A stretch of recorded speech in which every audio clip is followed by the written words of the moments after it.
De hoy, por favor. Gracias, Antonio.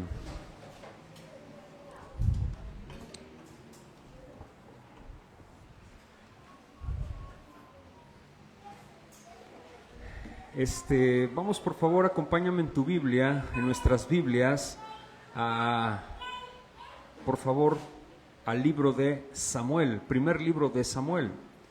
Hemos estado estudiando, más bien estamos estudiando y nos encontramos en el libro de Samuel, en el primero de los dos libros que tiene nuestro Antiguo Testamento, así se le conoce, así como le conocemos nosotros. Antes de dar inicio a este estudio, quiero que me permitas iniciar de la siguiente manera y me encantaría dar una introducción de manera breve a lo que vamos a estar estudiando el día de hoy, al tema central del día de hoy. Es muy particular y es una parte muy importante para nuestra vida. Antes que nada, voy a iniciar a retomar una recapitulación de la semana pasada. La semana pasada vimos una ilustración o una imagen a vista aérea, como le llamo, de todo el libro de Samuel. Quedamos que el libro de Samuel no es el primero, no son dos libros, es uno solo. En nuestro Antiguo Testamento se encuentra primer libro de Samuel, segundo libro de Samuel. Pero en realidad en el canon hebreo, que así se le denomina, o en la Biblia hebrea, se tiene un solo libro y es el libro de Samuel. Es un libro, no es una carta. A veces algunas personas le dicen primera de Samuel, segunda de Samuel, utilizando el término femenino, pero no es correcto, puesto que no es una carta, es un libro. Y vimos que el libro fue escrito por el profeta Samuel. Algunas partes, ya en sus últimas etapas de vida, algunos escritores mencionan que no fue en su totalidad Samuel, sino que fue Samuel una parte y otra parte fueron algunos otros profetas. Ahora, vimos también todo ese esquema, analizamos que algunos pasajes populares, ¿no? Que vimos que existen en el libro de Samuel, como por ejemplo que la pelea de de Goliat, ¿con quién? Con David. ¿Te acuerdas de David y Goliat, no? Que es muy particular.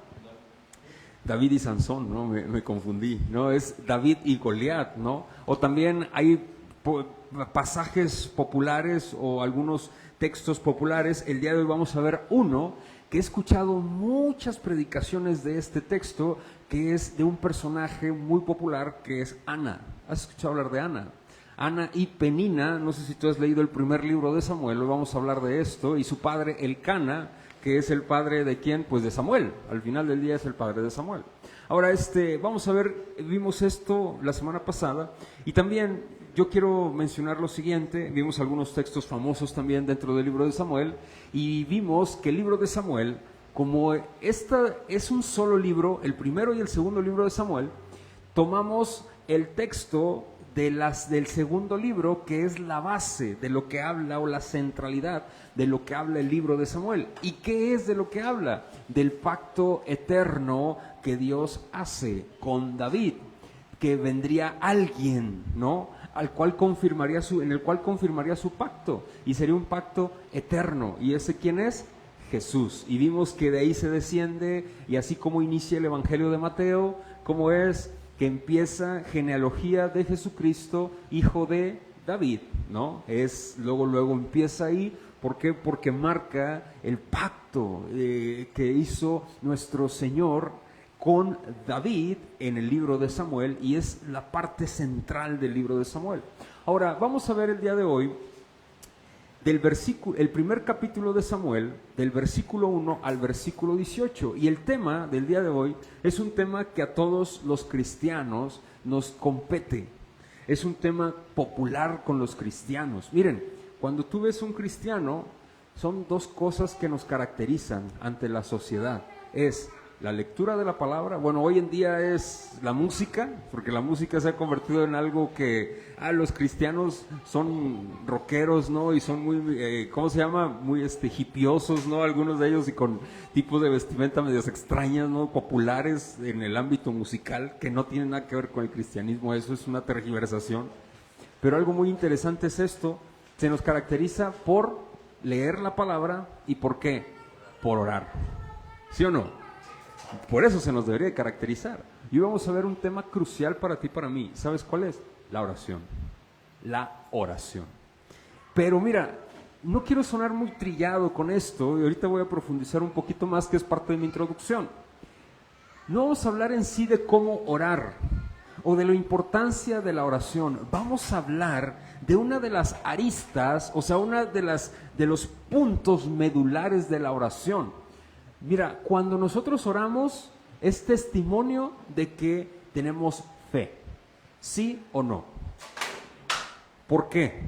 Pues porque estás encomendando tu petición a alguien superior, que es ¿quién? Dios. De ahí, para empezar, marca un punto en la fe. Pero es algo crucial lo que veremos el día de hoy. ¿Por qué? Porque te crees las oraciones que tú haces. Y esto es importante, porque nosotros muchas veces oramos y no dejamos de estar angustiados. ¿Sí o no? ¿Te ha pasado eso? ¿O te pasa que oras y te levantas y dices, te sacudes y dices, vámonos, a lo que sigue, confío en el Señor? ¿Verdad que cuesta? Hoy vamos a hablar de esa arista que es muy importante y es un punto medular para ti y para mí. Nosotros decimos que oramos, pero sabes, no confiamos. Y eso es crucial, mis hermanos, para la oración. Y vamos a hablar de ese punto fundamental dentro de la oración. Ya de por sí estamos orando, estamos en un sentido confiando. ¿Sí me explico?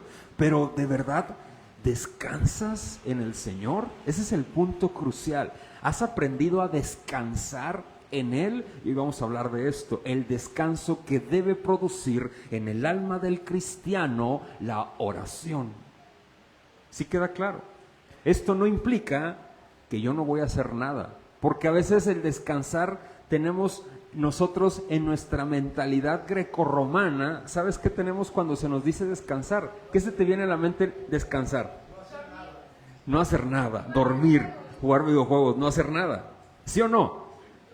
¿Quién ha descansado alguna vez de los que estamos aquí en su vida? Ok, descansar. Ahora, te voy a preguntar, ¿descansar es no hacer nada? ¿Mande? ¿Verdad que no? Supongamos que te dan un día de descanso en tu trabajo. ¿Vas a descansar? ¿Sí o no? ¿Verdad que no? Vas a hacer otras actividades. ¿Vas a descansar? ¿De qué vas a descansar? Del trabajo. Pero vas a seguir haciendo otras actividades. ¿Sí me explico? ¿Verdad que no descansas? ¿Verdad que no descansas? Bueno, el punto crucial es este. Descansar en el Señor no necesariamente es no hacer nada. ¿Sí me explico?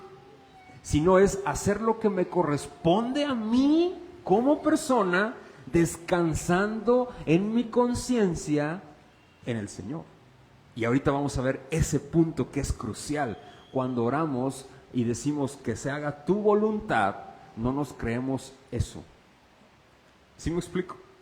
Porque cuando la voluntad del Señor no corresponde a lo que nosotros creemos o deseamos, ¿sabes qué hacemos? Estamos inconformes. ¿Sí queda claro esto? Vamos a ver este punto y vamos a hablar hoy de esta arista medular dentro del cristianismo y dentro de la oración, mis hermanos. ¿Por qué? Porque nuestras oraciones son huecas siempre. Porque son egoístas, son oraciones egoístas que están pensando en nuestros deseos y nuestros placeres sencillamente, en nuestra satisfacción. Y no estamos pensando en que la oración no es para cumplir los deseos caprichosos de nuestra alma. La oración es para que nosotros crezcamos en la comunión con el Señor y aprendamos a descansar en Él, que es el soberano, el Rey, el poderoso, el majestuoso. Y cuando yo aprendo a descansar, ¿sabes qué? Puedo decir confiadamente, hágase tu voluntad. ¿Salen? Vamos a ver esto y te voy a mencionar el esquema de mi sermón y luego vamos a leer del versículo 1 al verso 18 en el capítulo 1. El esquema es el siguiente. Vamos a ver Ana y Penina, dos mujeres que están en riña. Qué raro que dos mujeres se peleen, ¿no? ¿Has oído tú algo de dos mujeres, de mujeres peleoneras? O que se reniegan entre ellas o que se hablan y que son amigas pero a las espaldas se destrozan, ¿no? Vamos a ver algo de esto y es interesante. Ana y Penina, del versículo 1 al verso 8. Punto 2, vamos a hablar de la oración. El versículo 9 al 18. Mi texto, ya lo mencioné, vamos al capítulo 1, del versículo 1 de Samuel, del primer libro de Samuel, al versículo 18, y quiero que me acompañes en tu Biblia con tu vista, por favor. Dice lo siguiente: hubo un varón de Ramataim, de Sofim, del monte de Efraín, que se llamaba Elcana, hijo de Jeroam, hijo de Eliú, hijo de Tou, hijo de Suf, Efrateo. Y tenía él, ¿cuánto? 2 mujeres. El nombre de una era Ana y el de la otra Penina. Y Penina tenía hijos, mas Ana, ¿qué dice? No los tenía. Esto es importante y es un punto medular en nuestra historia. Y todos los años aquel varón subía de su ciudad para adorar y para ofrecer sacrificios a Jehová de los ejércitos en Silo, donde estaban 2 hijos de Elí, Ofni y Finés, sacerdotes de Jehová. Y cuando llegaba el día en el que Elcana ofrecía sacrificio, daba a Penina su mujer, a todos sus hijos y a todas sus hijas, y a cada uno su parte. Pero a Ana daba una parte escogida porque amaba a Ana, aunque Jehová no le había concedido tener hijos. Y su rival, ¿qué dice?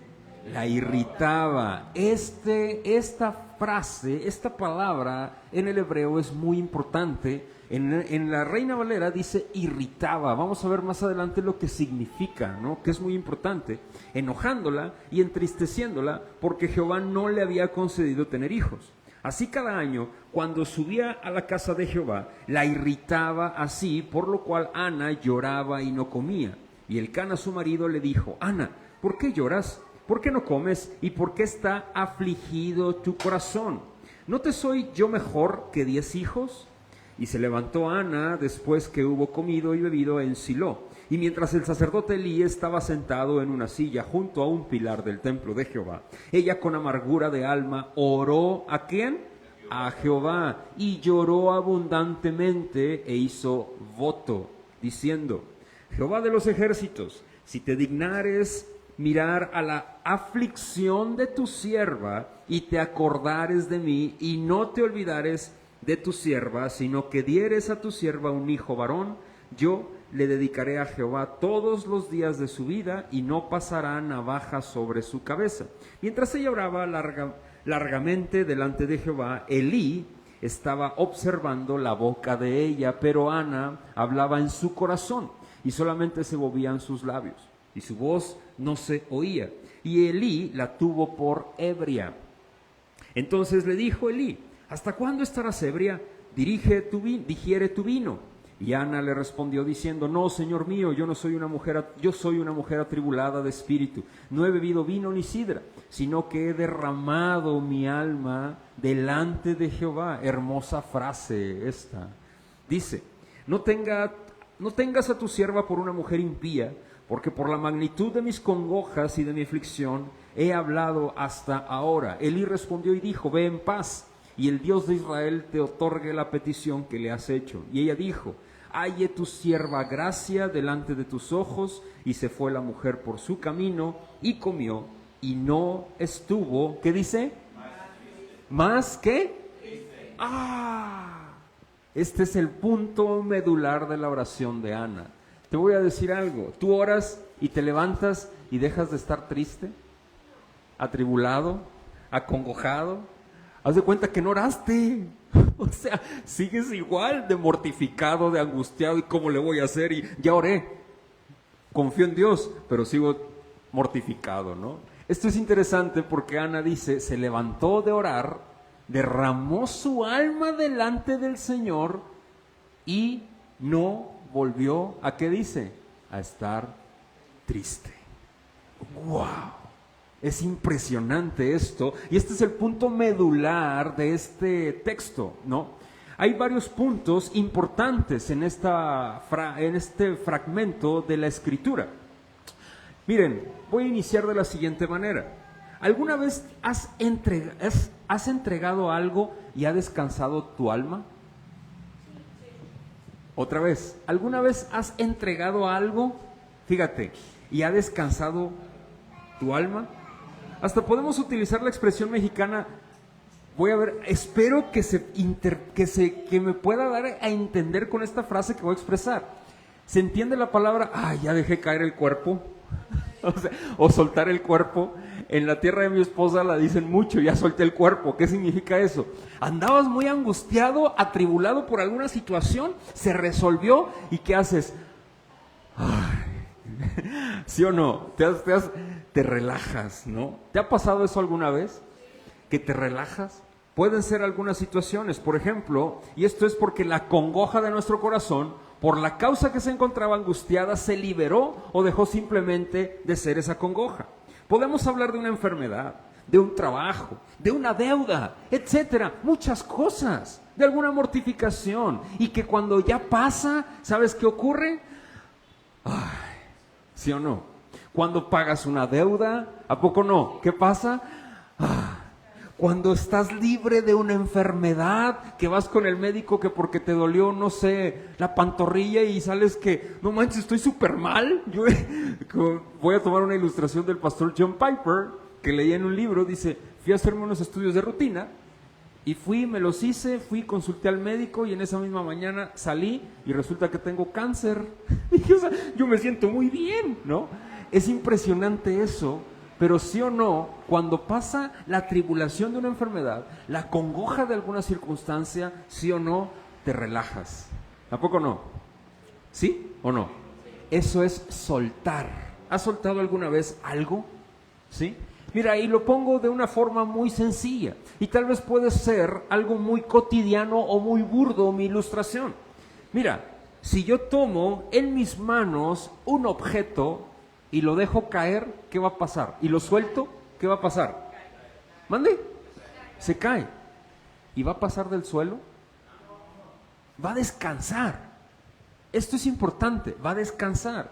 Y puede sonar algo muy absurdo lo que estoy mencionando, pero eso es lo que la palabra del Señor a los cristianos, ojo, a los cristianos nos demanda hacer cuando oramos, mis hermanos. Mira, cuando tú oras, voy a tomar una frase de nuestro Señor Jesucristo que es muy importante. Cuando estaba en el Getsemaní, a punto de ser arrestado, cuando fue con 3 de sus discípulos y les dijo, apóyenme a orar, que fue Pedro, Juan y Jacobo. ¿Te acuerdas de esa escena? Está orando en el Getsemaní, 3 veces ora, regresa y los discípulos estaban, ¿qué? Dormidos. Y luego dice, ¿no han podido ni siquiera velar una hora conmigo? Y dice, a la verdad del Espíritu, ¿qué? Está dispuesto. Pero la carne, ¿qué dice? Es débil.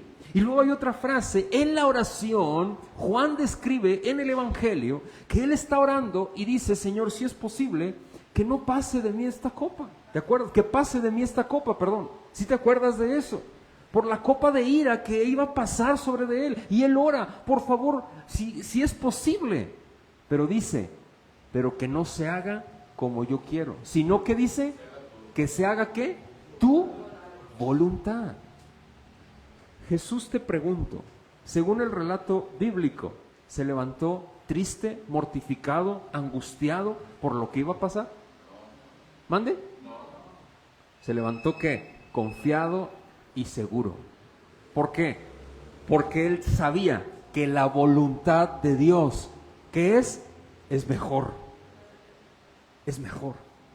Y la voluntad del Padre era que él sufriera el Calvario, la ira divina, para la reconciliación y el perdón de los pecados de su pueblo. Esa era la voluntad. Y Jesús dijo, eso es lo mejor que me puede pasar, porque es la voluntad del Padre. ¿Doloroso? Claro que sí. ¿Me va a doler? Claro. ¿Me va a mortificar? Por supuesto. Pero sé que es lo mejor, porque es la voluntad del Padre. Él descansó.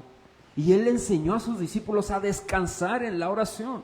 Pongo un ejemplo, por ejemplo, porque tú me puedes decir, pero ese es Jesús, Alejandro, y te puedo decir algo. Y te puedo poner otro ejemplo. Mis hermanos y hermanas, Pablo. ¿Tú crees que Pablo no sufrió desgaste emocional alguna vez? Tremendo, y lo vamos a empezar a ver en Hechos de los Apóstoles. Es más, él dice en una ocasión en Hechos, en el libro de Hechos de los Apóstoles, él está orando y dice que se le apareció Jesús en una visión y dice: hey, no temas, porque mucho pueblo tengo en este lugar, sigue hablando de mí. Palabras más, palabras menos, dice nuestro Señor Jesucristo, y se lo dice a Pablo. Y Pablo, ¿sabes qué dijo? Se levantó y ¿sabes qué siguió haciendo? Predicando. Pablo estaba tronándose los dedos, ¿cómo le iba a hacer o qué iba a hacer? Claro que no, confiado iba nuestro hermano Pablo, sabiendo que la voluntad de Jesús es mejor que la de él. Esto es importante para nosotros y es algo medular en nuestras oraciones, mis hermanos, porque en más de una ocasión, dime sí o no, tú y yo oramos, pero no descansamos en el Señor. El hecho es que cuando ya estamos orando, ya estamos confiando en el Señor de alguna manera, porque estamos ya humillando nuestro corazón delante de Él. No sé si me explico, y estamos reconociendo conscientemente, porque estamos diciendo voy a orar. Tú no oras de manera inconsciente. Tú y yo oramos de una forma consciente, sabiendo que es lo mejor, y de alguna manera ya estamos expresando fe en esa oración. Sin embargo, mis hermanos, una cosa es eso, a decir, me levanto y yo descanso, porque sé que mi petición ha sido entregada a mi Rey, a mi Dios, a mi Padre y a mi Señor. ¡Wow! Te pongo otro ejemplo, Ana. Ella sabía quién era Jehová, porque le dice Jehová, dice ella y se expresa de esta manera, es el Señor grande de Israel, lo dice Elí, y se lo dice, ella misma dice, es a mi Señor, es Jehová. Ella sabía quién es el Señor. ¿Y sabes por qué fallamos mucho en la confianza en nuestras oraciones? ¿Sabes por qué, mis hermanos? Porque conocemos muy poco de Él. De veras. Nosotros tenemos una imagen de Dios a nuestra imagen y semejanza. Y cuando nos arrodillamos, pensamos que Él es igual que nosotros. No sé si me explico. Inconscientemente lo hacemos. Mientras más conozcamos y profundicemos en su palabra, en su carácter, en quién Él es, en sus atributos, mis hermanos, más vamos a aprender, más nuestra alma va a descansar en Él. Y esa es la clave. Checa lo que dice la palabra y me voy al esquema de mi sermón. Esto es muy interesante porque, mis hermanos, el detalle es que cuando más oramos, las cosas a veces empiezan a ver más oscuras. ¿Sí o no? Las cosas empiezan a ver más oscuras. Y a veces no se cumple lo que nosotros deseamos, ¿verdad que no? ¿Tú has orado algo y el Señor no te ha respondido? ¿Mande? ¿Verdad que sí? ¿Pero crees que su voluntad es mejor que la tuya? ¿Tú crees que su voluntad es mejor que la tuya? Yo sí creo. ¿Se cumpla o no se cumpla? No sé si me explico. ¿Sabes por qué no se cumple? Porque es muy probable que lo que tú deseas te vaya a hacer daño. No sé si me explico. Lo que sea. Pero Alejandro, ¿cómo me va a hacer daño una sanidad? Pues a lo mejor Dios ya vio el final de la película y sabe que te va a hacer más daño si te produce sanidad. Mira, te voy a platicar un testimonio de mi persona. No me gusta hacerlo, pero pues esa es la persona que más conozco de todos aquí presentes, a mi persona. Y te quiero mencionar lo siguiente. Yo le decía, Señor, ¿por qué no sanas mi cuerpo? ¿Por qué no escuchas mi oración? Tú tienes el poder, yo creo que lo tienes. Yo sé que lo tienes, claro que lo tienes. Si tú dices se hace, ¿por qué no lo haces? ¿Y sabes cómo me respondía? ¿Cómo me mostraba el Señor a través de su palabra? ¿Me hacía ver esto? Me dice, porque si te sano, estoy seguro, porque yo ya sé quién eres, Alejandro, que es muy probable que te vas a apartar de mí. Y yo te amo tanto, que te deseo tanto y deseo que estés conmigo. pegadito, aquí. Porque las tribulaciones son las herramientas y son los instrumentos, y las congojas son los instrumentos que Dios utiliza. ¿Sabes para qué? Para pegarte más y más a Él. Y sabes, ¿no te ha pasado que te pasa algo malo? Has dejado de orar y de repente pasa una tribulación, y ¿sabes qué hace? ¿Qué pasa? Empiezas a orar. ¿No te ha pasado eso? Y luego pasa otra tribulación y te acercas más, y otra tribulación y te acercas más, y te pegas más, y te pegas más, porque antes no lo hacías, porque antes estabas muy cómodo. Y el Señor lo que empieza a hacer es mover providencialmente todo a tu alrededor para que te acerques a Él, porque eres de Él, porque le perteneces. Así de fácil, mis hermanos. Checa lo que...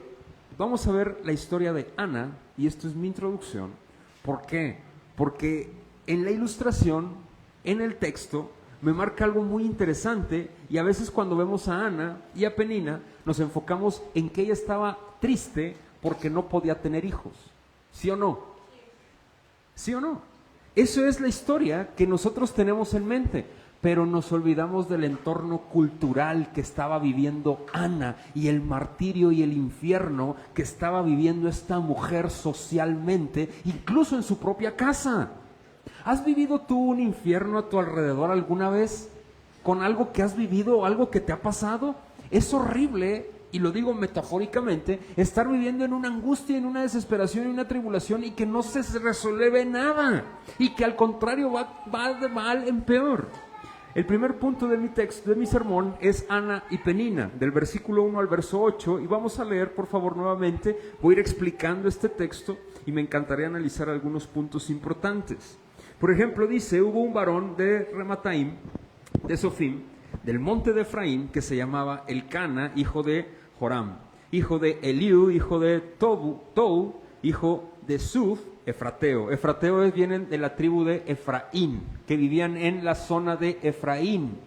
Ojo, Elcana, según el primer libro de las Crónicas, no era de Efrateo, no era de la tribu de Efraín, descendía de Leví, de la tribu de Leví, no de la descendencia de Aarón, pero sí de la tribu de Leví. ¿Sí me explico? Ahora vamos a seguir, por favor. Dice: y tenía él, ¿cuántas mujeres? Dos. Pregunta: mira, ¿cómo me he encontrado gente que, ya ves, entonces se puede tener más de una mujer? En la Biblia hay muchos que tenían más de dos mujeres. Yo también puedo. No, pero pues es que eso Dios no los castigaba. ¿Por qué no los castiga? Ahí está. Y luego siempre me sacan a Salomón. Ya ves, Salomón tuvo 1000 mujeres. ¿Por qué yo no puedo tener? ¿Podrás con 1000 mujeres? Para empezar. Número 1. Número 2. ¿Podrás con 2? O sea, y mantenerlas y tener, o sea, ¿cómo? Eso es impresionante, mis hermanos. Es que mira, Dios no lo castigaba. A ver, espérate. Ojo, Dios nunca lo avaló. Está en la ley. En Deuteronomio está que si un hombre tiene 2 mujeres, era porque una no le había dado hijos y se podía casar con otra. Ojo, sin divorciarse. Pero le daba una carta, un acta, que se le llamaba acta de repudio, porque la mujer no había tenido hijos. No sé si me explico. Esto Jesús lo dice en el Nuevo Testamento, y dice lo siguiente: Moisés permitió que se le diera carta de divorcio o de repudio a la mujer. ¿Para qué? Porque por la necedad de su corazón. ¿Qué significa esto, mis hermanos? En la antigüedad ocurría lo siguiente: había personas que decían: es que mi esposa no me dio hijos, entonces me voy a casar con otra y la voy a traer a vivir conmigo también para que me dé hijos. Y si no me da hijos, pues me caso con otra y le doy carta de repudio a estas 2. No sé si me explico. Era una carta de divorcio sin estar divorciados, pero viviendo juntos todavía, ¿sí? Pero socialmente estaba repudiada esa mujer, y esa mujer le pertenecía a ese hombre, aunque no pudiera tener hijos. ¿Sí me explico esto? Y esto se hizo en la ley de Moisés. ¿Por qué? Porque los hombres lo que hacían era repudiar a la mujer y se divorciaban y la abandonaban. No sé si me explico. y la gente las menospreciaba por ser repudiadas socialmente. Ahora bien, esto pasaba en el caso de una mujer que estaba dentro del núcleo matrimonial, pero dentro de ese núcleo matrimonial, esto Dios no lo avaló. La poligamia o la bigamia, que es un matrimonio de muchas mujeres o muchas personas, no está avalado por Dios. Siempre cuando hubo matrimonios así, múltiples o polígamos, ¿sabes? Siempre hubo problemas. El caso de Abraham, ¿te acuerdas? Hubo problemas. Con Ismael, de ahí brotó Ismael, de ahí salió Ismael. Con Agar, ¿te acuerdas con Agar? Y salió ahí. Y hubo problemas y hasta el día de hoy hay problemas por esa situación. Ahora, siempre hubo problemas cuando hubo mujeres de más. Pero David tuvo muchas mujeres y nunca Dios lo regañó. No, David tuvo problemas de pornografía, mis hermanos, y graves, de lujuria graves. Y lo podemos ver en la crianza que le dio a Salomón. Ahí está. Salomón tenía una idolatría por las mujeres, tanto que tuvo 1000 mujeres a su alcance y a su disposición.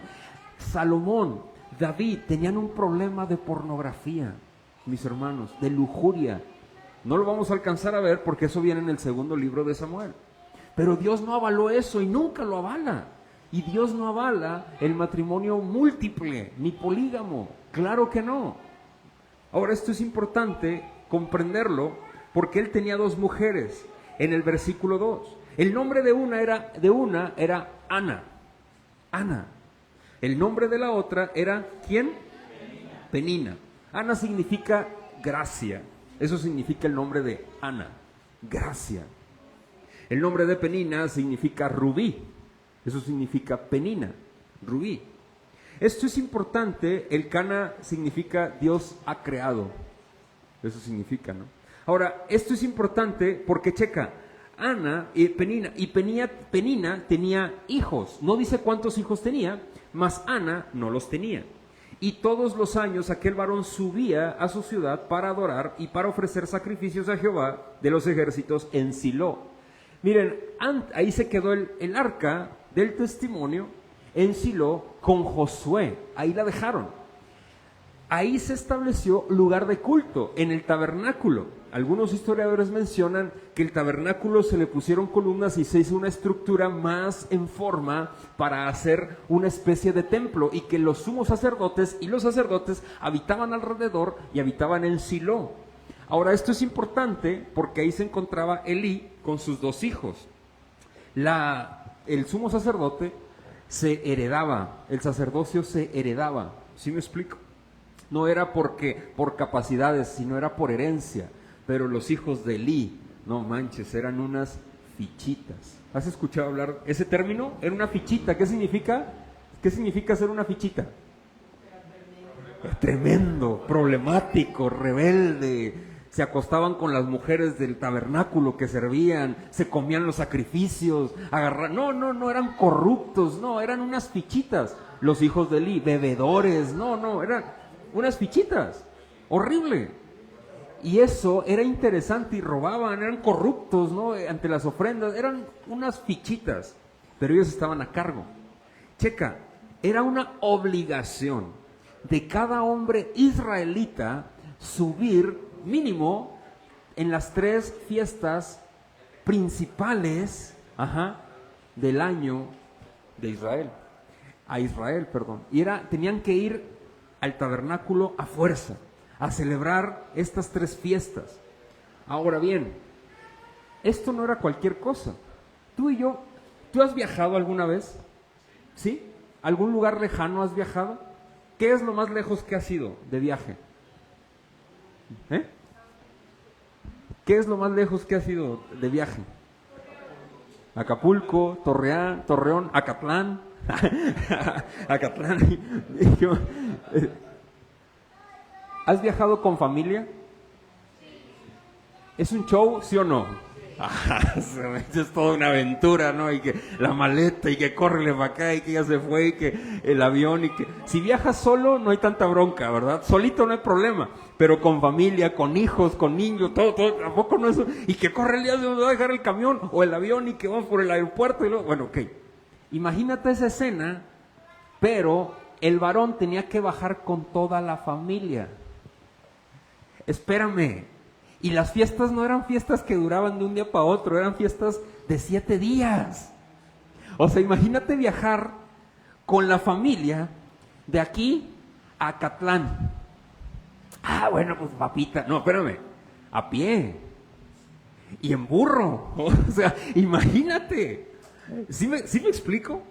¿Cuánto? O sea, dices, no, pero aquí Acatlán está cerquita. No, pero así como te lo estoy diciendo, y con toda la caravana, y los sacrificios, y con todo lo que llevabas, ¿para qué? Para el templo. Imagínate, viajar así 40 kilómetros. De aquí a Acatlán no es esa distancia, pero ponle viajar 40 kilómetros. Es más, de aquí a Veracruz, así. ¿Sí o no sería toda una travesía? ¿Con cuántos días de anticipación te tenías que ir? Bueno, esto era lo que tenía que hacer el Cana. Supongamos que el Cana bajita la mano tenía 10 hijos. Mínimo, porque no creas que eran como las familias de ahora, de un hijo, de 2 hijos, y dices, ya, no, eran hasta los que, como antes, ¿no? Qué irresponsabilidad, pero los que Dios mande, ¿cómo? Y la mujer siempre está embarazada, pues dices, bueno, en fin, así era. Entonces imagínate la cantidad de hijos, la cantidad de personas que viajaban en esa caravana. 3 veces al año mínimo tenían que viajar. Yo me imagino cuando ya llegaban, híjole, ya nos veníamos de regreso, pues vamos a prepararnos porque el siguiente mes, ahí vamos otra vez, ¿no? O sea, dices, ¿qué rollo? ¿Sí me explico? Esto se hacía cada vez, 3 veces al año, mis hermanos, y tenía que viajar toda la familia para ofrecer sacrificios al Señor. ¿Sí me explico? El Cana era un hombre que amaba al Señor, era un hombre creyente, con sus pecados, como por ejemplo tener 2 mujeres, y dices, qué bárbaro, por favor, ¿no? Pero él era un hombre que iba, obedecía las leyes, obedecía las reglas y llevaba los sacrificios constantemente. Ana no tenía hijos. Y él le daba una porción distinta, demostrando que ella era la buena, por así decirlo, ¿no? O sea, que era la doña. Era la doña, ¿no? Era la que viajaba en el asno y Penina se iba caminando.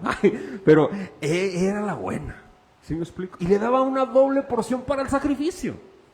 Ahora bien, Ana no estaba conforme. Porque tú puedes decir, pero Ana, pero ¿por qué querías hijos, hombre? Pues si no está, pues ¿para qué quieres hijos? Pues si te tratan bien, tienes todo, ¿para qué quieres hijos, Ana? Espérate. Es que tú le estás viendo con tu mentalidad egoísta, feminista, progresista. Número 1. Número 2, para Ana era una mortificación horrible no tener hijos. Te voy a decir por qué. Porque esta mujer era una mujer repudiada, así se les llamaba. Y ellas tenían que traer, haz de cuenta, la gente las identificaba en dónde vivían y sabían, mira, ahí va la repudiada. Así la señalaban. Esa mujer no era bien vista por la sociedad porque no tenía hijos. ¿Sabes por qué? Porque la gente judía decía que ella tenía un pecado oculto, estaba ocultándole algo a su marido y por eso Dios no la había bendecido con hijos. Y la gente la señalaba como pecadora, como blasfema, como lujuriosa. Y esa mujer cada vez que salía era, amedrentada por mucha gente. No sé si me explico. Imagínate lo que estaba sufriendo Ana. Ahora bien, Ana deseaba un hijo, porque lo deseaba, pero la congoja de su corazón era mayor. Por eso el Cana le dice, ¿qué no te basto yo, mujer? O sea, yo digo, mira el Cana, mira bien machucho, ¿verdad? De él. Fíjate lo que dice más adelante en el versículo 7. Pero Ana en el versículo 5 daba una parte escogida porque amaba a Ana, porque Jehová no le había concedido tener hijos. Y su rival, ¿quién era la rival de Ana? Penina. Porque era su rival, porque ella sí tenía hijos y ella era bien vista ante la sociedad, ella no era la aborrecida, y entonces, ¿qué? Decía, ¿cómo podría ser una pelea entre mujeres? Ay, güey. O sea, yo sí tengo hijos, tú no. La palabra la irritaba, es esta, mis hermanos, en el hebreo, y en pocas palabras significa lo siguiente: era una mujer que de día y de noche amedrentaba a Ana, gritándole en su cara, tú eres repudiada por tu marido y sobre todo por Dios. Todo el tiempo, imagínate eso. Y no hacer nada el hombre, porque era, no, pues es asunto de mujeres. Esto es impresionante, mis hermanos. Así años. Ana, adolorida de su corazón, va a buscar al Señor, esperando que el Señor le escuche. No sé si me explico. Este es el contexto de Ana, mis hermanos. Esta es la escena de Ana y Penina. Este es el entorno cultural entre Ana y Penina. En el versículo 7 dice lo siguiente: así hacía cada año, cuando subía a la casa de Jehová, la irritaba así, por lo cual Ana lloraba y no comía. Y Elcana, su marido, le dijo: Ana, ¿por qué lloras? ¿Por qué no comes? ¿Y por qué está afligido tu corazón? ¿No te soy yo mejor, qué dice? ¿Que 10 hijos? O sea, Elcana se creía el acá, ¿no? ¿No te soy yo mejor que 10 hijos? O sea, tienes todo, pero el asunto es este. Cuando dice aquí la palabra también afligido, está hablando que ella estaba con este término, decía, afligido es resentido. ¿Sabes el término, lo que significa estar resentido? Ana estaba resentida porque ella estaba siendo humillada y ella buscaba al Señor en realidad, pero ella amaba al Señor y ella quería honrar al Señor, pero ella estaba siendo irritada y ella ya estaba resentida por lo que estaba pasando. ¿Por qué? Porque la palabra resentida en su corazón quiere decir que se siente maltratado por la sociedad o por la vida en general. No era solamente que Ana quería tener hijos. ¿Sí me explico? Estaba cansada de todo a su alrededor. Y te voy a hacer una pregunta. ¿Tú te has sentido así alguna vez? Sí. ¿Cansado de todo a tu alrededor? ¿Qué haces? ¿Mande? ¿Cómo? Repelar. ¿A poco no? Bueno, Señor, te voy a confesar algo. Al cabo somos hermanos. Y lo quiero confesar. Yo he repelado. Porque las cosas a mi alrededor no han sido como yo egoístamente pienso que deben ser. Pastor, sí, hermano, sí, soy pecador, redimido por su gracia, y aquí estoy explicándote esto. Yo he repelado, me he sentido que mi esposa y yo utilizo una palabra con mi esposa que siento que el agua ya me sobrepasó. ¿Tú has sentido eso? Ya me sobrepasó, me estoy ahogando ya no puedo. Así se sentía Ana. Ana no era que quería hijos, no, Ana ya les había sobrepasado toda su congoja, ya estaba ella ya se sentía amedrentada en su corazón, ya se sentía resentida con Dios, ya no sabía qué hacer. ¿Te has sentido así alguna vez? El ejemplo de Ana nos da una ilustración, este texto en Samuel, maravilloso, porque luego nos enfocamos en la oración de Ana que pide un hijo, le da a Dios un hijo y se acabó, tan tan. No, le dio mucho más. No solamente le dio un hijo, eso es lo secundario, mis hermanos, porque ella no estaba buscando un hijo, ella lo que estaba buscando era ser liberada de su congoja, de ese resentimiento que ella tenía. Y una frase que es medular en el texto es esta: ella derramó su alma. ¡Wow! ¿Sabes qué significa eso? ¿Alguna vez has agarrado mercurio en tu... ¿No? ¿Nadie? ¿Agua? ¿La has tratado de contener en tus manos sin que se escurra? ¿Qué hace? No se puede, busca salir. De tus manos buscas, necesitas, eso es derramar tu alma delante del Señor. ¿Sí me explico? Derramarte completamente delante del Señor. ¿Entiendes? Bueno, más bien me explico lo que quiero expresarte. ¿Cuántas veces has derramado, porque te han sobrepasado tus congojas, cuántas veces has derramado tu corazón delante del Señor? Bueno, Señor, yo sé que tú tienes, esta es tu voluntad y bueno, pues que se haga lo que tú deseas, ¿no? Pero te levantas y sigues igual de acongojado, ¿a poco no? Y esto, por eso digo, Dios no solamente le dio un hijo, le dio muchísimo más, porque Dios le enseñó a derramar su corazón, el corazón de Ana, porque Dios providencialmente la llevó al borde de la congoja en extremo. Usó a Penina, usó a Elcana, usó toda la sociedad a su alrededor para desbordarla. No sé si me explico.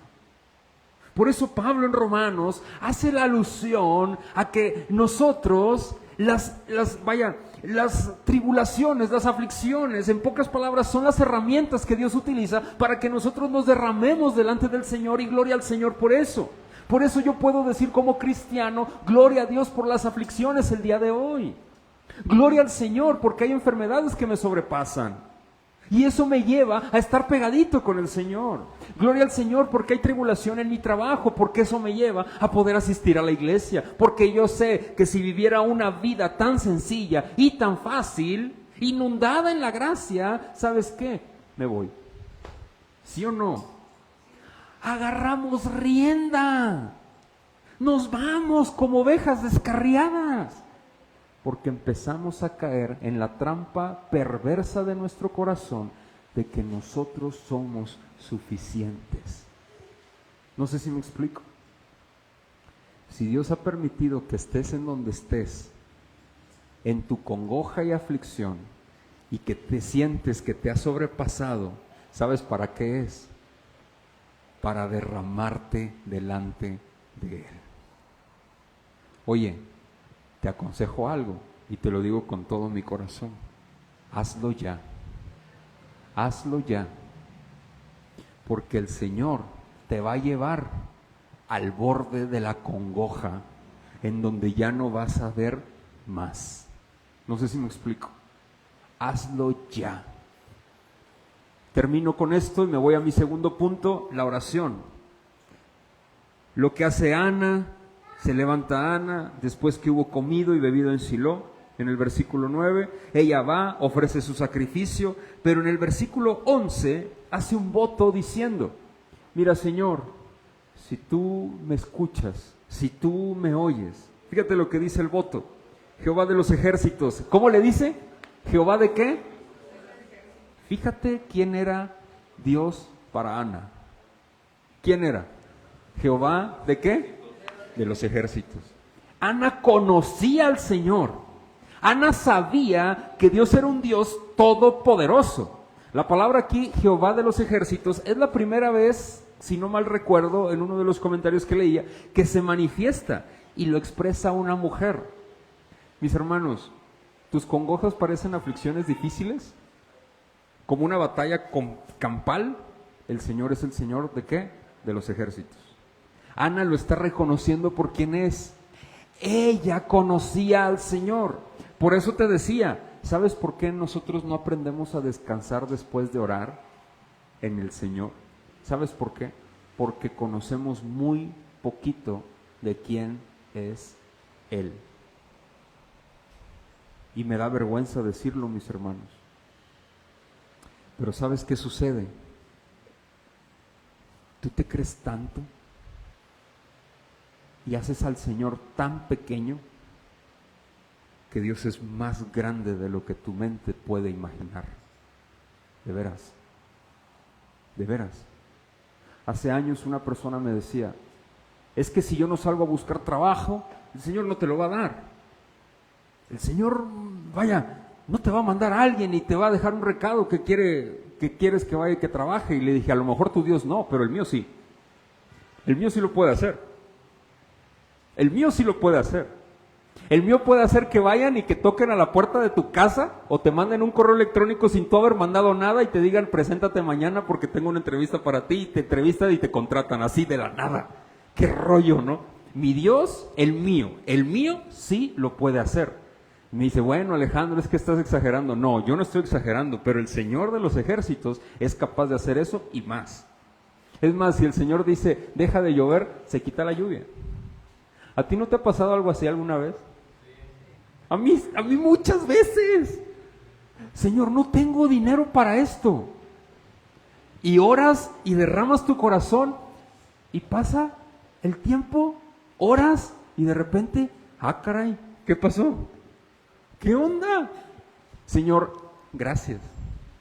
Oye, mi Dios sí lo puede hacer. ¿Sabes qué nos pasa, mis hermanos? Que minimizamos tanto, lo minimizamos tanto, que no aprendemos a descansar en Él. ¿Cuáles son tus congojas? ¿Ya derramaste tu corazón delante de Él? ¿Tú crees que el Señor, pregunta, ¿tú crees que el Señor le contestó a Ana porque hizo un voto con Él? ¿Mande? No, claro que no. No fue por el voto. Fue porque el Señor la orilló. ¿Sabes a qué? A derramar su ¿qué? Su corazón. ¿Sí o no? Si tu corazón está derramado, le dices, mira, Señor, te prometo que hago esto. Ya, por favor, escúchame. No sé si me explico. Claro que sí. Porque tu corazón está derramado. ¿Has llorado alguna vez delante de Dios en oración? ¿Has llorado? Derrámate, mis hermanos, derrama tu corazón. El Señor escucha a sus hijos. El Señor oye y es majestuoso. Tal vez, como decía mi esposa hoy en la mañana en oración, estábamos orando y decía ella, le decía al Señor, tal vez no responderás ahorita, mi Dios, pero no nos importa, porque sabemos que tú sigues siendo Dios y sigues en tu trono y responderás cuando a ti te plazca responder, porque es lo mejor. Amén. Amén. Porque el Señor tiene tiempos y son mejores que los nuestros. ¿Verdad? Claro que sí.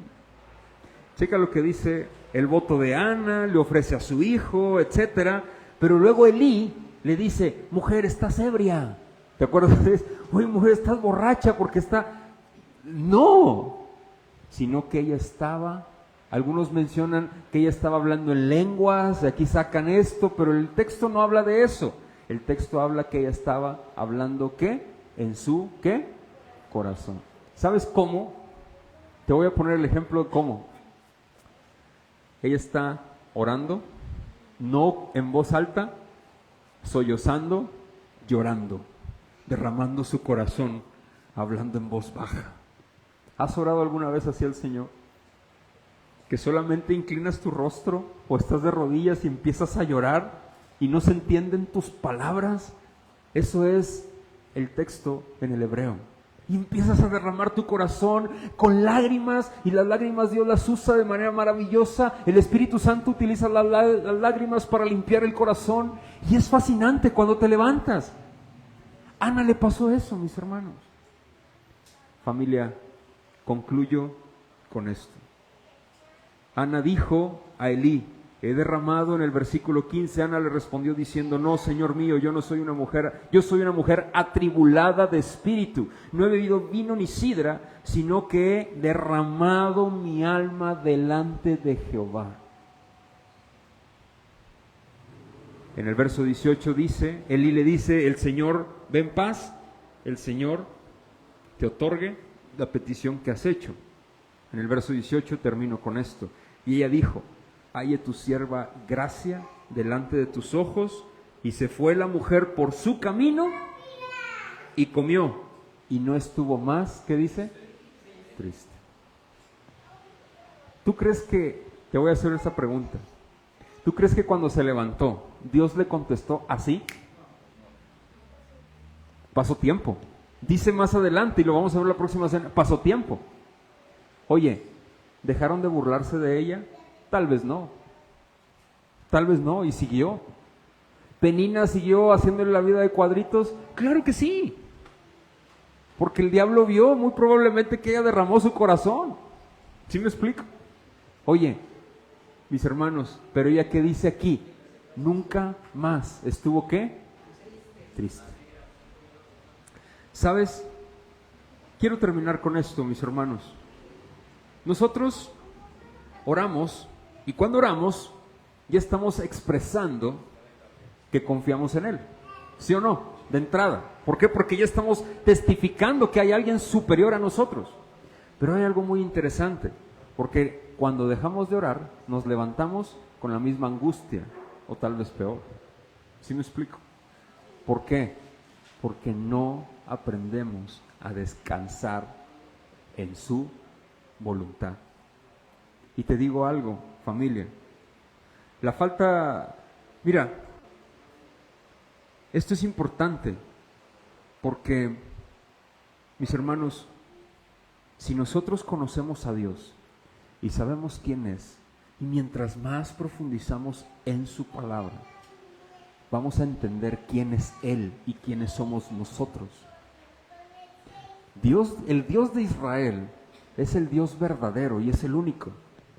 Y es importante porque cuando nosotros entendamos quién es Él y quiénes somos nosotros, cuando entendamos que Él es el soberano y que nosotros solamente somos criaturas, cuando entendamos que Él es todopoderoso, que Él es omnipotente, que Él es omnisciente, que Él por sí mismo existe y que no necesita a nadie más para existir, cuando entendamos que Él es santo, 3 veces santo, cuando entendamos que Él es amor y Él supura todo amor porque Él es puro amor, Él es amor, cuando entendamos que Él es misericordia, cuando entendamos que Él es, mis hermanos, el todopoderoso, cuando entendamos que Él es el rey, cuando comprendamos y eso lo alberguemos en nuestra conciencia y en nuestro corazón, mis hermanos, y conozcamos cada vez más y más al Señor, cuando entendamos que Él venció a la muerte, wow, y que ningún hombre que ha pisado la tierra ha vencido a la muerte, como lo hizo nuestro Señor Jesucristo, vamos a comprender que Él es el poderoso, grande Dios de Israel. Cuando entendamos que Él escucha nuestras oraciones y está atento sus oídos a la voz de su pueblo, como lo dice el salmista, nos vamos a levantar después de haber orado y vamos a decir: hágase tu voluntad. Y vamos a descansar en Él y no en nosotros. ¿Sabes? Quiero mencionar lo siguiente. Las oraciones comunitarias en la iglesia son las más descuidadas. ¿Sabes por qué? Porque se trata de dar y no se trata de recibir. Y desgraciadamente, cuando pides que el pueblo venga a orar, son las en las que vienen menos gente, porque se trata de dar una plegaria por alguien que a veces ni siquiera tú conoces. No seas así. Ven, aquí todos los viernes las mujeres hay expresamente reunión de oración a las 4 de la tarde. Ven, es una hora para orar, para que derrames tu corazón delante del Señor. Que tus oraciones no sean huecas, hermano. Termino con esto y concluyo con esto. El Señor es Rey, Él oye, Él escucha. Es el mismo Dios de Ana, es el mismo Dios de ¿cómo se llama? De Pedro, el mismo Dios de Pablo. Es el mismo, ayer, hoy y por los siglos de los siglos. Amén. Pidamos al Señor que nos ayude a aprender a descansar en Él. Y te ruego que estés consciente de quién es Él, por favor. De veras, de quién es Él. De quién es Él y quiénes somos nosotros. Vamos a orar, por favor.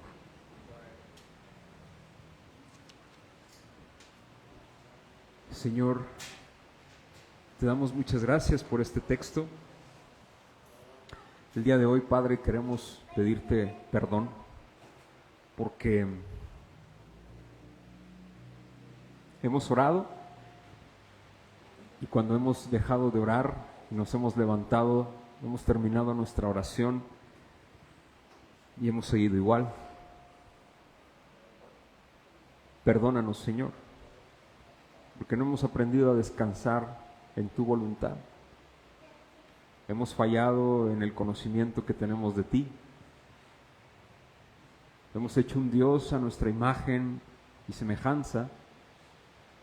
Perdónanos y te queremos pedir que nos ayudes, que nuestra fe la incrementes, Señor, por favor, que fortalezcas nuestro corazón para que tu presencia sea en nosotros, Espíritu Santo, y que podamos derramar nuestro corazón delante de ti. Ayúdanos a confiar, ayúdanos a crecer en el conocimiento, no solamente hueco, no vano, no, sino experiencial en tu presencia, Espíritu Santo, para poder nosotros crecer y salir de aquí diferentes. Espíritu Santo, haz tu obra esta noche y sé tú glorificado en nuestros corazones, y que de ahora en adelante, cuando oremos a ti, te deseemos, te anhelemos más que nuestra propia vida. Perdónanos, Señor, y ayúdanos a descansar en ti. Dios Todopoderoso, Dios grande de los ejércitos, te amamos, te alabamos y te exaltamos. Ayúdanos que no sean solamente palabras que brotan de nuestra boca, sino palabras que salen de verdad de nuestro corazón. Ayúdanos a luchar con los vestigios de incredulidad que quedan rezagados en algunos de nosotros, para descansar plenamente en ti. Ayúdanos, Espíritu Santo. En tu nombre, Cristo, gracias. Amén.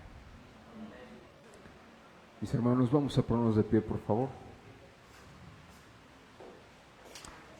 Si alguien trae alguna ofrenda, puedes pasar al final a dejarla a la cajita que está en la entrada. Señor, te damos muchísimas gracias por tu fidelidad, por tu amor, por tu misericordia, Señor. Gracias. Hoy estamos en tus manos y queremos pedirte que nos guardes nuestra salida y nuestra llegada a nuestro hogar. Queremos pedirte con todo nuestro corazón que por favor nos ayudes a descansar en ti. También queremos pedirte que nos bendigas y nos guardes, que hagas resplandecer tu rostro sobre nosotros y que nos concedas tu bondad, que nos mires con amor y que nos des paz para poner tu nombre en alto.